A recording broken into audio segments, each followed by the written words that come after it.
Hello বন্ধুরা, আমি অঙ্কিতা। আমার নতুন একটি ভিডিওতে তোমাদের সবাইকে ওয়েলকাম। কেমন আছো তোমরা সবাই? আশা করছি সবাই খুব ভালো আছো, আর আমরাও বেশ ভালোই আছি। বড়দের প্রণাম ও ছোটদের অনেক অনেক ভালোবাসা দিয়ে আজকের ভিডিওটি আমি শুরু করছি। আজকে 17ই মে শুক্রবার। ঘড়িতে এখন সময় হয়ে গিয়েছে সকাল 8:30, আর এখন থেকে আমি আমার ভিডিওটি শুরু করছি। আশা করছি তোমাদের খুব ভালো লাগবে। চলো দেখতে থাকো।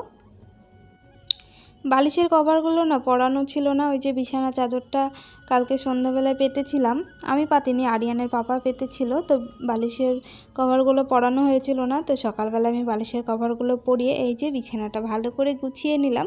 আর এখন কিন্তু বিছানাটা আমি খুব ভালো করে ঝেড়েও নেব। আর বিছানা পরিপাটি থাকলে কিন্তু ঘরটা বেশ সুন্দর লাগে দেখতে। আর বিছানাটা তোলা হয়ে গেলে আমার মনে হয় অনেকটা কাজ তো এগিয়ে গেল, তাই মনে হয়। তারপর ওই যে চলে এলাম রান্নাঘরে আরিয়ান সোনার খাবারটা করার জন্য। আসলে আজকে সকালে উঠতে দেরি হয়ে গিয়েছে, সেই জন্য আরিয়ান সোনাকে খাওয়াতেও বেশ অনেকটা দেরি হয়ে গেল। ওই যে প্রায় 8:30 বেজেই গেল।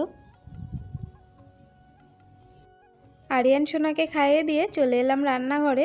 এই যে দুটো হাঁসের ডিম সেদ্ধ করে নিয়েছি। কারণ হাঁসের ডিম দুটোই ছিল।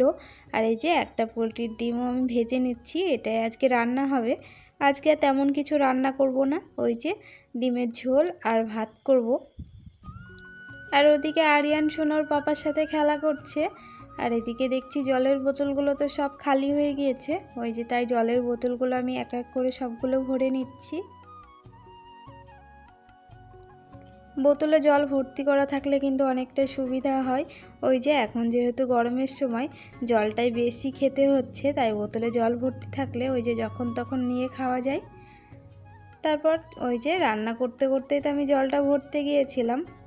আবার চলে এলাম রান্নাঘরে। আর এই যে দেখো আরিয়ান সোনার পাপা কিন্তু কালকে বাজার করে এনেছে সন্ধ্যাবেলায়, তো সেই বাজারগুলো না গুছিয়ে তোলা হয়নি। এই যে সবজি বাজার করে এনেছে, আলু, পটল, উচ্ছে, তারপরে গাজর আছে, ভেন্ডি আছে। আর এই যে ডিমটা না শেষ হয়ে গিয়েছিল, আর এখানে এই যে ডিমটাও তার জন্য এনেছে। ডিমটা যেহেতু প্রতিদিনই লাগে। আর আমি আর আরিয়ানের পাপা দুজনেই কিন্তু হাঁসের ডিম খেতে ভীষণ ভালোবাসি। আর হাঁসের ডিমটা সেই জন্য কিন্তু আমাদের বাড়িতে ওই মাঝে মধ্যেই হয়ে থাকে। আর এদিকে দেখো রান্নাবান্না তো কমপ্লিট, আর আমরা খাবার নিয়েও বসে পড়েছি। আরিয়ানের পাপা যেহেতু অফিস যাবে, আর এখন ঘড়িতে কিন্তু সময় হয়ে গিয়েছে ঠিক 9টা, আর আমরা খেতেও বসে পড়েছি। ও বাবা ওঠো ওঠো, দেখো কটা বাজে, ওই যে দেখো 12টা 10 বাজে, উঠে পড়ো এবার। তো আরিয়ান সোনাকে তো ডাকাডাকি করছি, ওই যে কিছুতেই উঠছে না। ও আসলে এইরকমই করে। এই যে সকালের দিকে ঘুমোলে আর কিছুতেই উঠতে চায় না, এত ঘুম পেয়ে থাকে ওর চোখে।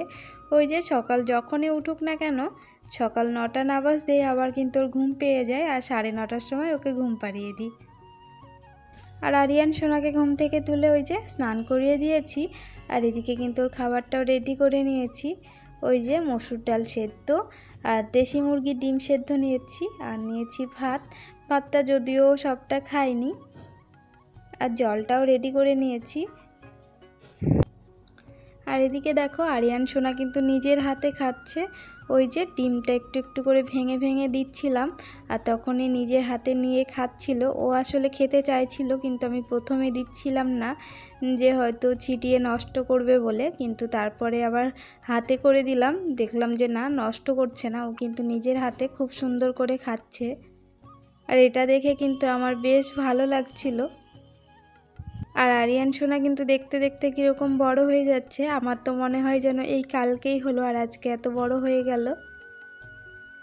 আর ওই একদম ছোটোবেলাটাকে না ভীষণ মিস করি, খুব মিস করি। তো কী আর করা যাবে, সময় তো আর ফিরে পাওয়া যাবে না।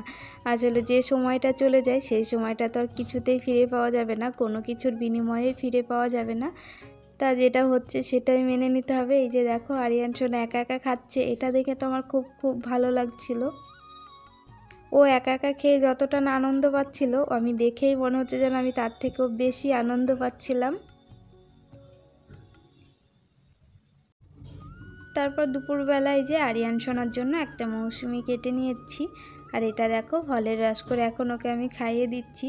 আর ও ফলের রসটা খেতে কিন্তু ভীষণ ভালোবাসে। আসলে ওর খেতে কোনো না জ্বালা নেই যে এটা খাবো না ওটা খাবো না করে না, সবটাই খেয়ে নেয়। আর ওই যে দেখো এখন দুষ্টুমি করে ওইদিকে গিয়ে বসে আছে, কিছুতেই আসছে না, খাবে তো ঠিকই, এখন একটু দুষ্টুমি করছে। তারপর বিকেলবেলা ওই যে আরিয়ান সোনার বেশ কয়েকটা জামা কাপড় ছিল, ওগুলো তো কেচে দিয়েছিলাম আর শুকিয়ে গেছে। আর এই যে দেখো জামা কাপড়গুলো এখন পরিপাটি করে ভাঁজ করে নিচ্ছি। আর এদিকে বেশ কয়েকটা কাঁথাও ছিল আরিয়ান সোনার, যেহেতু ওকে ডাইপারটা পরায় না তার জন্য কাঁথাটাই বেশি হয়। আর এদিকে দেখো কাঁথাগুলো আমি ভাঁজ করে নিচ্ছি। আর এই শাড়িটা দুদিন আগে থেকে পরে আছে, কিন্তু শাড়িটা ভাঁজ করাই হচ্ছে না। ওই যে হাতের হাত কাজ না করলে না আর কিছুতেই হয়ে ওঠে না, ওই যে পরেই থাকে, তো তার জন্য ভাঁজ করে নিলাম আজকে। আর এখন তো বিকেলবেলা বাইরে বেরোবো, তার আগে দেখো এই যে রাতের রান্নাবান্নার জন্য সব কিছু আমি কেটে কুটে রেডি করে রেখেছি। আজকে তড়কা করব, তার জন্য পেঁয়াজ রসুন আদা কুচিয়ে সব কিছু রেখে দিয়েছি। আর রুটি করব, তার জন্য ময়দা মেখে রেখেছি। আর এই যে তড়কার জন্য এই যে 2 রকমের ডাল নিয়ে নিয়েছি, মসুর ডাল আর কলাইয়ের ডাল, এটা এখন সেদ্ধ করতে দেব। প্রতিদিনের মতো আজও তোমাদের এই কথাটি বলবো, আমার ভিডিও তোমাদের কেমন লাগছে সেটি অবশ্যই কমেন্ট করে জানিও। আর ভিডিও ভালো লাগলে লাইক শেয়ার আর চ্যানেলটিকে সাবস্ক্রাইব করে আমার পাশে থেকো।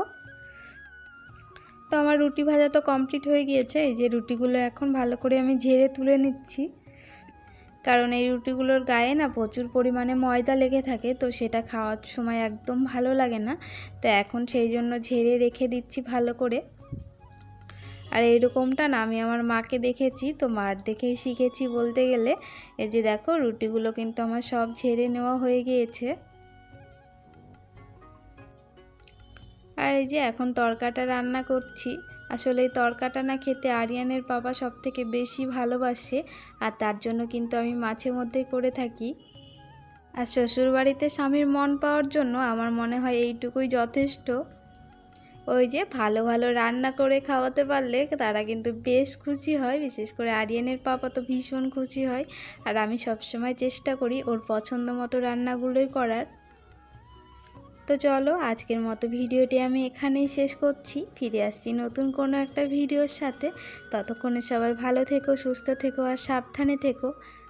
আর ভিডিওটি কেমন লাগলো সেটি অবশ্যই কমেন্ট করে জানিও, ভালো লাগলেও জানিও আর খারাপ লাগলে জানিও। তো চলো আজকের মতন সবাইকে টাটা।